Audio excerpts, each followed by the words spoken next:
Welcome to Behind the Ticker. I'm Brad Roth, Chief Investment Officer of Thor Financial Technologies and Portfolio Manager of THLV, the Thor Low Volatility ETF. Behind the Ticker uncovers the inner workings of the ETF industry. We will interview portfolio managers and ETF service providers to dive deep into their work lives and their businesses. We will learn the inner workings of their strategies and what drives them as they continue to grow their company. Many of these individuals are entrepreneurs and will have unique and compelling insights to share as much goes on behind the ticker. Please note, nothing in this show is investment advice, and it is meant solely for educational and entertainment purposes only.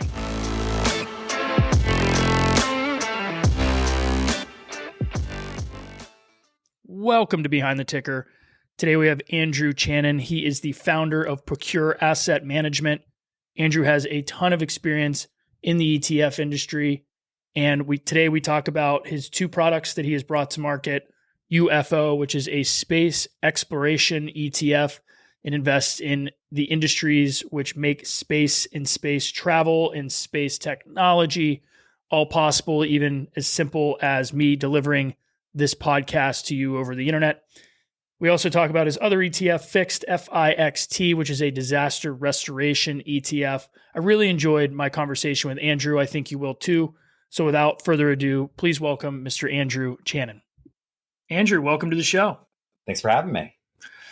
So before we get started, it's always helpful if I can tell everybody a little bit about your background and how you eventually came to found Procure Asset Management. Wonderful. So sometime in college, I realized I wanted to be in the financial industry and had a focus on finance for my major at Tulane University, and actually showed up at an interview for an interview that I didn't have.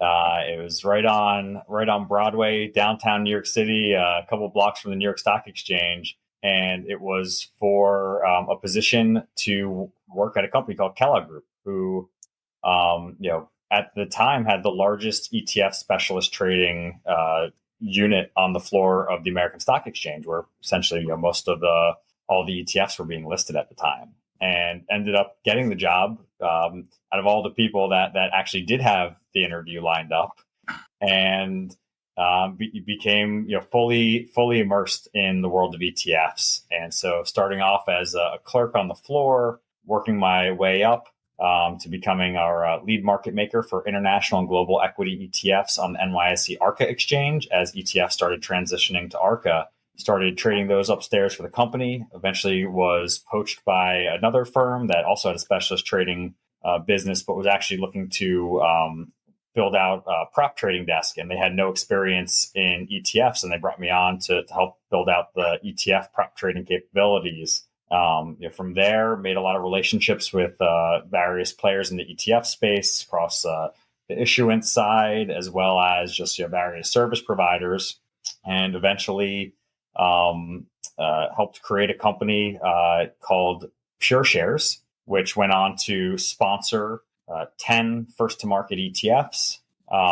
Later on, I ended up meeting up with industry legend and veteran Robert Tull, where we decided we wanted to build something where we could own and operate our own infrastructure, not only bring out our own ETF ideas that we had, but also potentially help third parties also looking to bring their ETFs out to market. And what better way to create a flagship fund for our company than coming out with something first to market that we believed was very relevant timing wise, and something that we thought we were still in the very early days of that industry, and that brought us to bringing out our first product, being our UFO Procure Space ETF.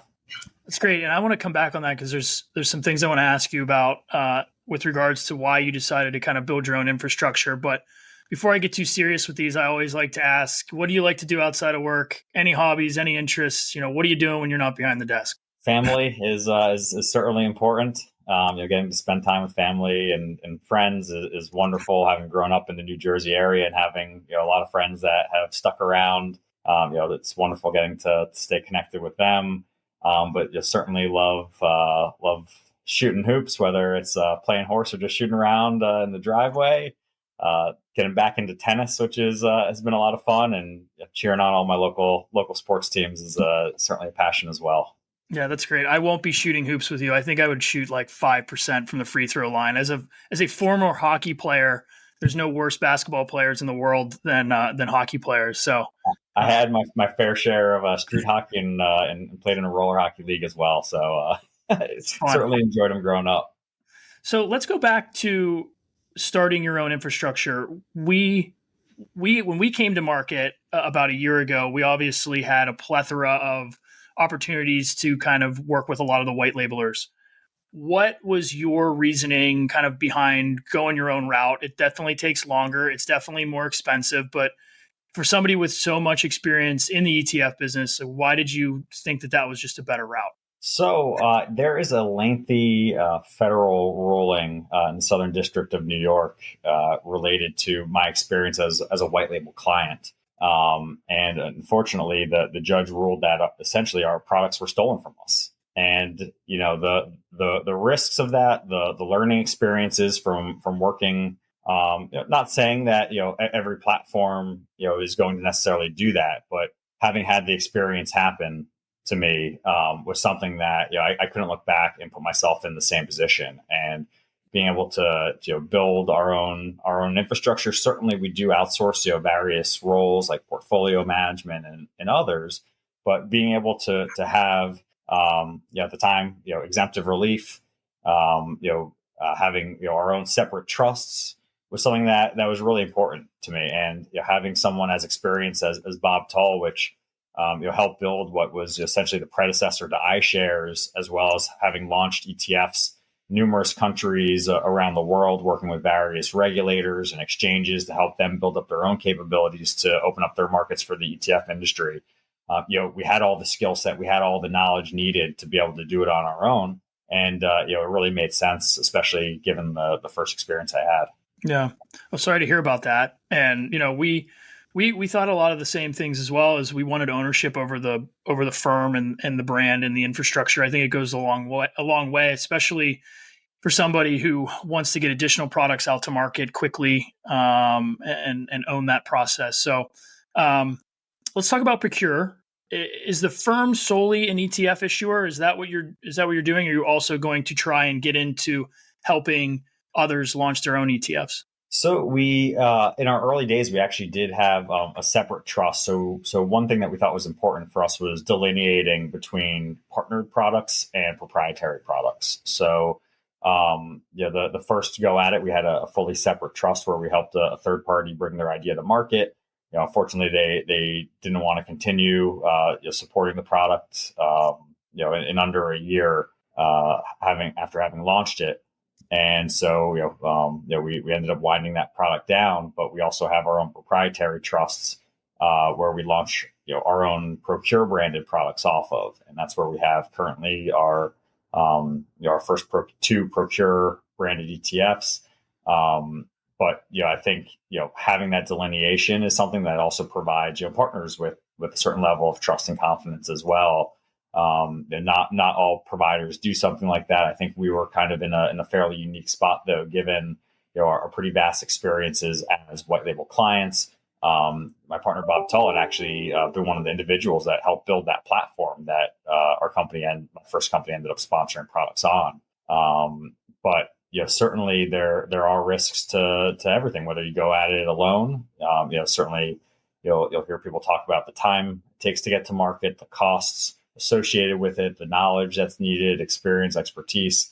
It's not for the faint of heart. It's not for someone that just wakes up one day and says, "Hey, I've got an idea. I want to build this out." But when you truly have the idea of being able to, hey, this is what we want to do. This is where we want to be in, X amount of years. It's not just a one-off idea concept that we want to see out there and see if it succeeds. But we want to build a business around this. That said, ProcureAM, which is our RIA where we issue our ETFs through, is one of the wholly owned subsidiaries beneath the Procure Holdings umbrella. So we also do things beyond that, including IP as well as consulting. Okay, great. It's good to know. So let's pivot to the Procure branded ETFs. Let's talk about UFO first. First of all, great ticker. at a high level, can you talk about what that ETF is, what it does, and what it's trying to accomplish? Absolutely. So, as mentioned, when you're bringing out, a new company, a new brand, a new identity into the markets, it's important to be able to differentiate yourself. And one way I've been able to do that historically is bringing out concepts that are first to market. And, in most cases, these have fallen in the vein of thematic ETFs. The first, I'd say large scale success I had was back in the PureShares days, sponsoring the world's first cybersecurity ETF and seeing how that became a major theme that many providers now have at these days. And so UFO was an idea that, we are in the early days of the space industry. There are now many publicly pure play as well as diversified space companies that are accessible in the markets. But also some of these transformational changes that were occurring simultaneously in the industry. Most notably, the advent of reusable rockets. And although SpaceX isn't a publicly traded company, the idea that launch costs can be driven down significantly was something that was opening up the space industry for all different types of players, whether that be customers, technology, inventors, governments, militaries, companies looking to do R&D. It opened up the playing field and expanded, the use cases, capabilities, and costs of accessing space. So for us, it was an opportunity that had finally matured to the point where people could get diversified exposure to many different companies that were doing things across the industry, and understanding that the industry is, inherently risky. It's a tough industry. Not every time you launch something is it successful. Companies can have setbacks, but it's also a very important and critical industry these days. So governments rely on it, militaries rely on it, companies rely on it, and it's something that is ubiquitous in our everyday lives. Anyone walking around with a smartphone is reliant on space technologies and capabilities. This interview that we're doing right now wouldn't be happening without space capabilities. So it was something that I think people were starting to wake up to how important space was, and we wanted to be there with specifically a fund utilizing this index. And that was, upon meeting the team behind the index, was something that gave us truly the confidence that this industry and that this product was ready for its debut. Yeah. So the ETF isn't just holding, companies that are sending people to Mars or to the moon, right? So there's a lot of industries and companies that are needed to effectively, make space exploration and make services like this available to us. Can you talk about some of the different types of industries or even companies specifically that, are in the space and how they are and the types of services that they're providing to make these things possible? Right. So, there are many different companies from around the world. Very few companies, compete identically to other companies out there. It's not, many companies don't just have one singular focus with space. Maybe it starts off that way, but they branch beyond that. For the index, which I think it's important to mention, the one of the co-creators of the index, an individual by the name of Micah Walter Range, was a former director at the Space Foundation. And while he was there, he helped develop the model that is probably the most widely used and looked at model for determining the size and growth of the space industry utilized by people around the world. And so that is part of what drives the space report from the nonprofit Space Foundation, and they still use the various inputs that he developed for that model today. So being able to work with a space expert, background in astrophysics and space policy, having worked heavily in this industry for years, and truly understood the industries, the technologies, the players, the policies, the highest level to the lowest level of the industry was really important. And in order to be able to call the fund, based on the names rule and whatnot, this Procure Space ETF, one thing that had to be demonstrated was that at rebalance, at least 80% of the portfolio was focused on companies deriving a majority of their revenues from space. So that is one of the critical drivers for companies that can go in and out of this index. So, certainly certain market cap minimums, daily liquidity, daily value traded, are metrics that are in there. But really at the core is looking at companies on mature stock exchanges that derive a majority of their revenues from space-related businesses, activities, and services.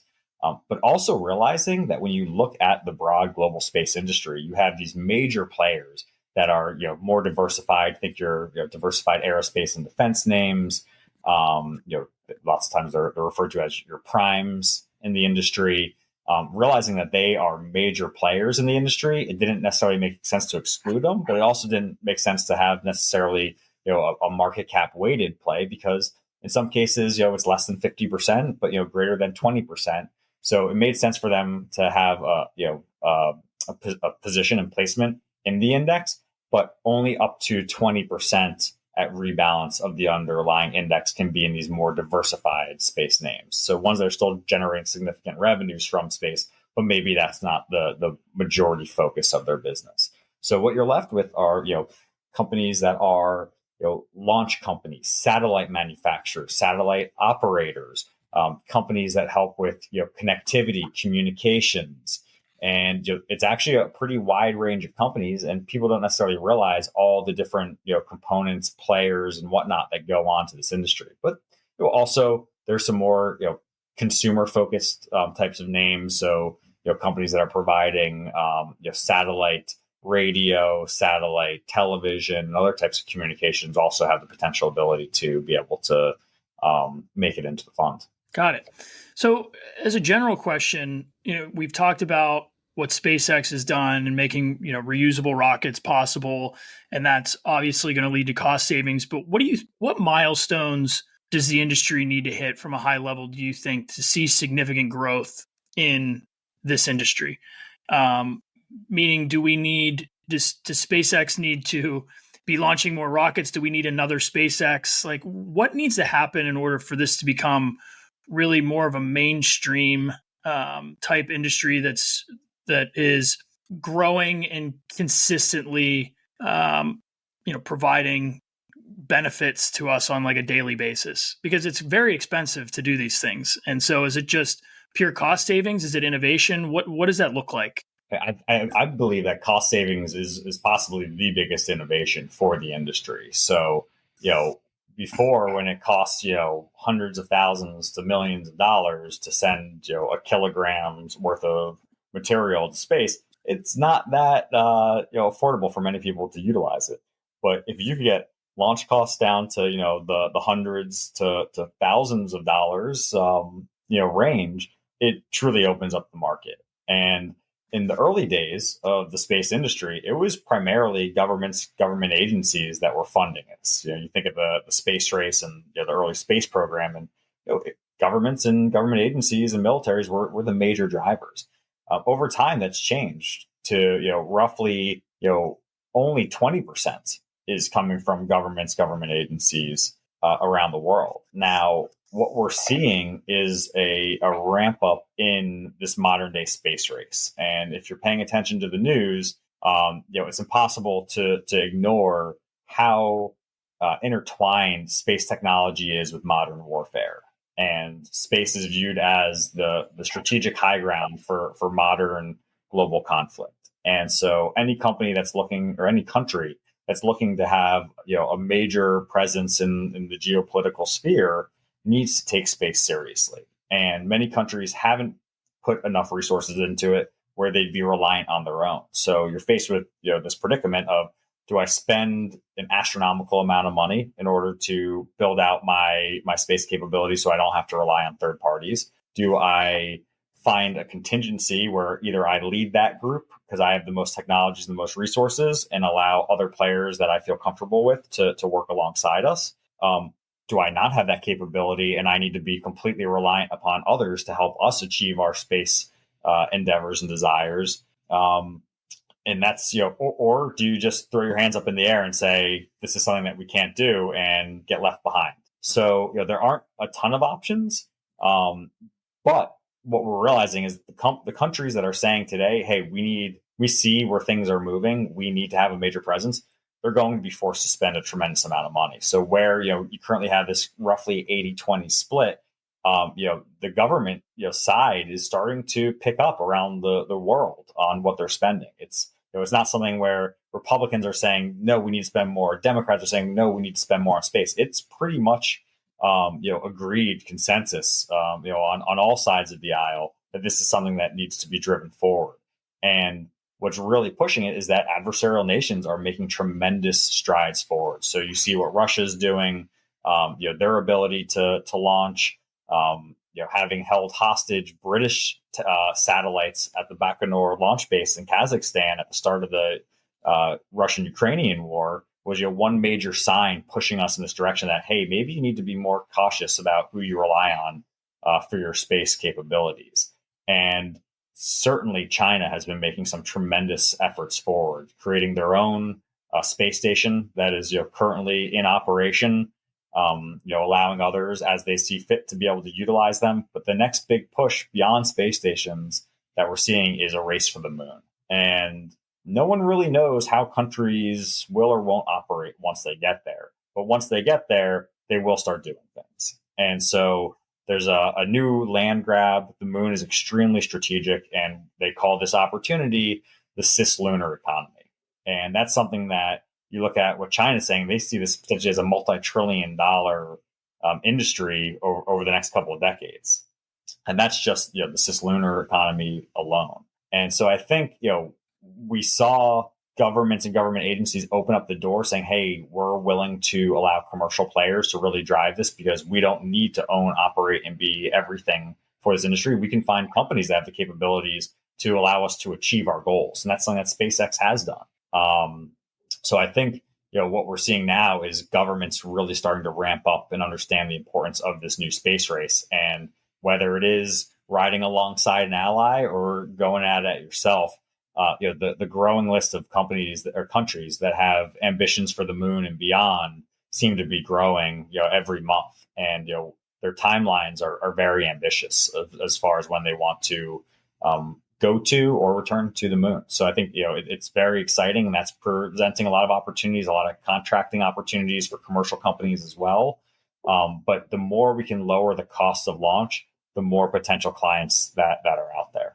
It's really fascinating. I never put two and two together how close space technology was intertwined with defense until I recently heard Elon Musk say, I could pick a point on the map and I can land a rocket there, right? And you just think space is about, scientific discovery or, exploration or navigation, but you don't really put two and two together that, you could turn these rockets into, some pretty devastating things and use them in pretty extreme ways, and and how that technology can be utilized. And so I actually didn't put that together until recently, until I heard him say that. And so it's a lot of the spending from just piggybacking off what you just laid out.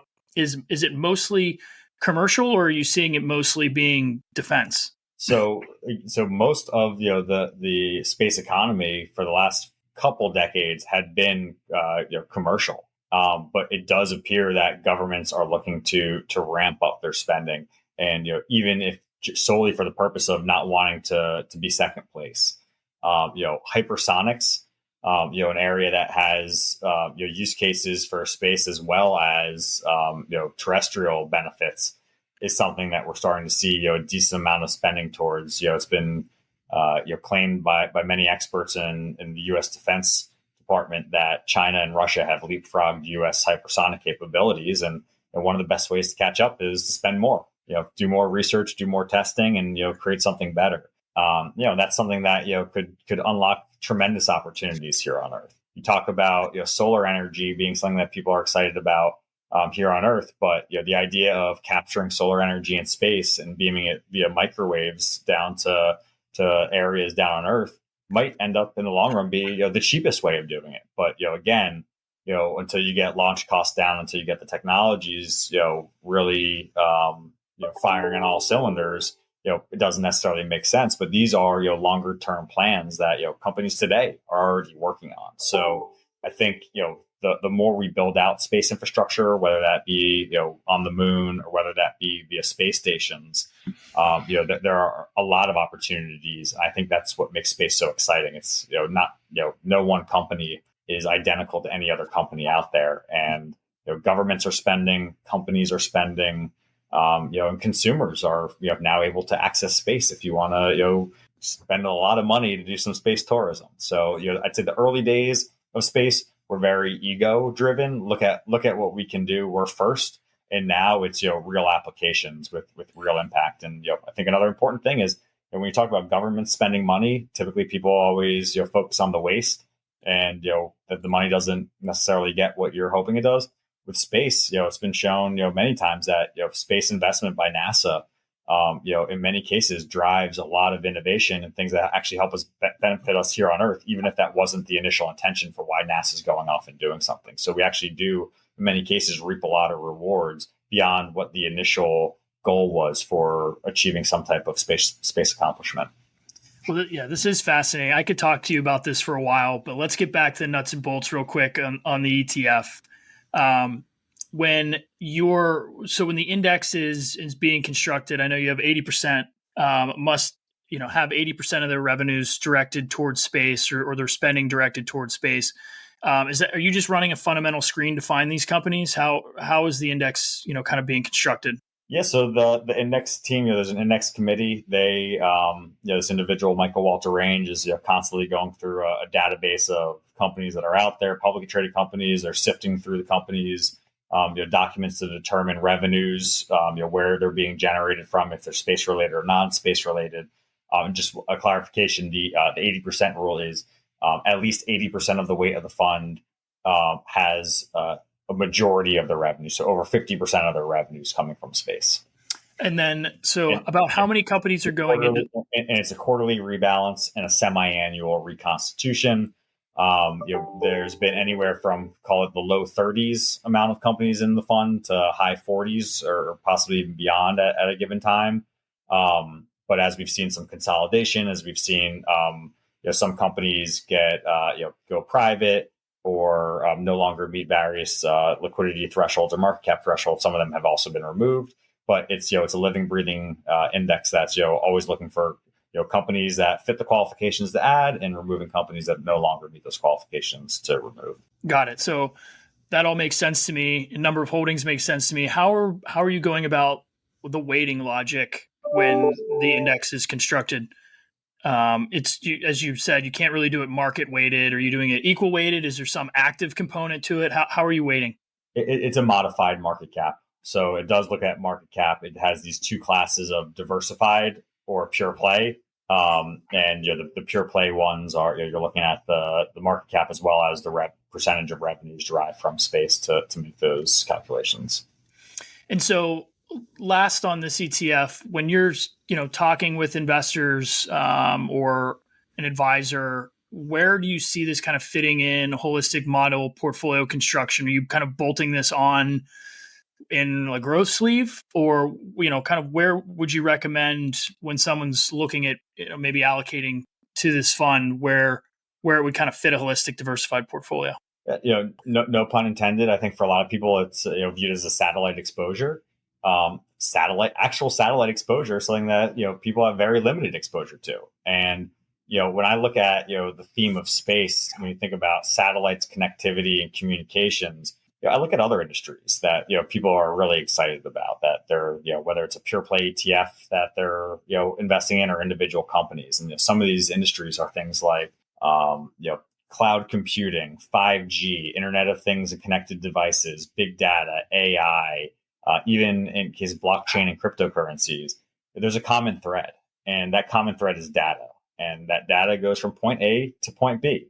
And many people don't realize that space is this connective tissue. It's the toll operator on the digital data superhighway, and so it is an absolutely critical industry that many people don't have exposure to.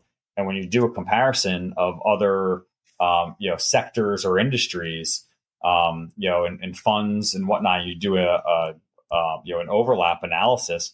There's very little overlap with other funds out there. So if you're looking to get diversified exposure to an industry that's absolutely critical, and one that governments and militaries around the world have acknowledged that this industry, these capabilities are only becoming more important for them as time goes on.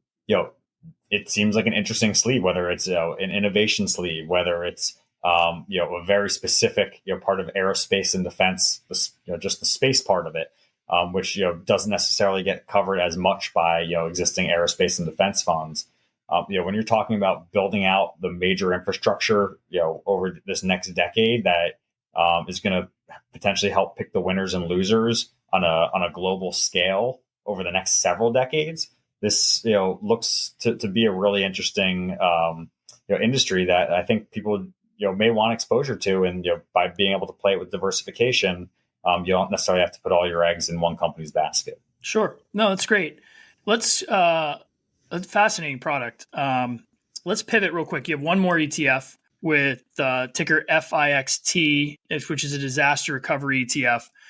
Really high level, can you explain what that fund does and the types of industries and companies that are comprising it? Absolutely. So when you look at call it climate change ETFs, a lot of them are tweaked renewable energy funds, or they're low carbon funds, or they're carbon credit funds, or Paris Accord aligned funds. But very few of them actually look at the impact from natural disasters. They're saying, hey, if we utilize these technologies, climate change may be reduced and we can save the planet. Well, that might not happen. We might implement all these technologies and we're still going to have hurricanes. We're still going to have earthquakes, volcanoes, you name it. And this, I believe, is the first fund out there that really looks at the devastating impacts and consequences from natural disasters, which we've seen the economic toll from natural disasters has over the years seems to be getting worse. And there are things that you could do before a natural disaster. So there's construction, consulting, engineering companies that help you better build out new development in a way that's going to take into account different models, different risks of types of natural disasters, so you can build more hardened infrastructure. You have companies that help alert you prior to a natural disaster coming, saying, hey, this is going to be an issue, this is what you should be doing. You have companies that during a natural disaster are helping in providing data recovery, tracking and monitoring. Companies that are helping actually put out wildfires via helicopters, or tracking the spread of wildfires. So they're making the equipment that firefighters are using to help put out fires and things like that.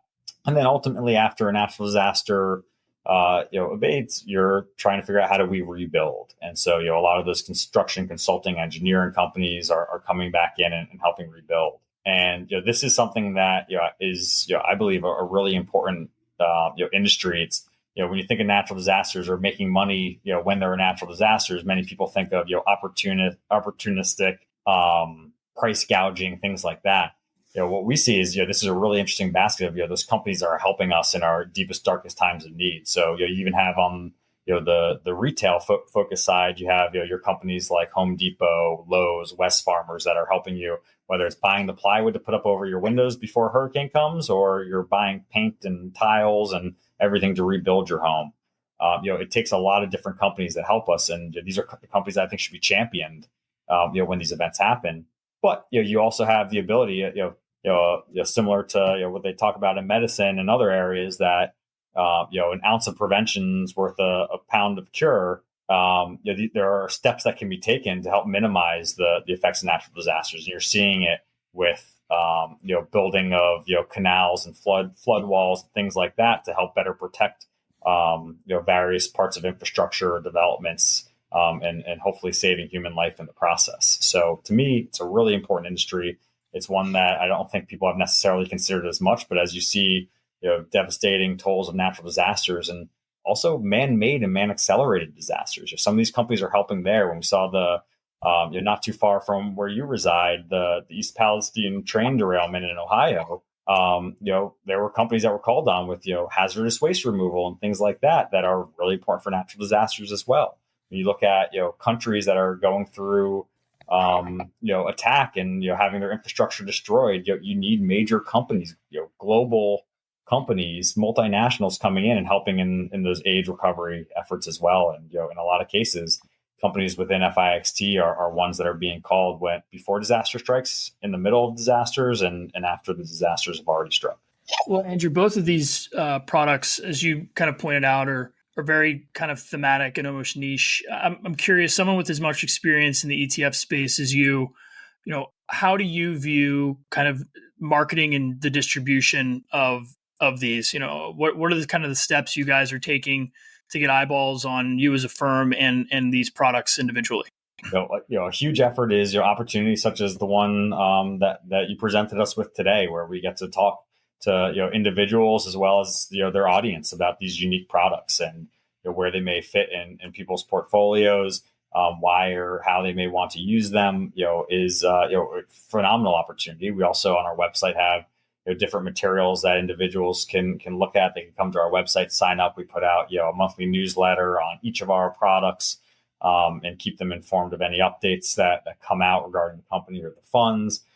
Certainly reaching out to advisors, is really important. But probably one of the best ways is these public appearance opportunities where we get to share this information with people, let them know that these products are there, and hopefully when they're ready for them, they'll consider us. And so it takes a lot of different types of efforts, whether it's digital, whether it's conferences, whether it's sponsorships, you name it.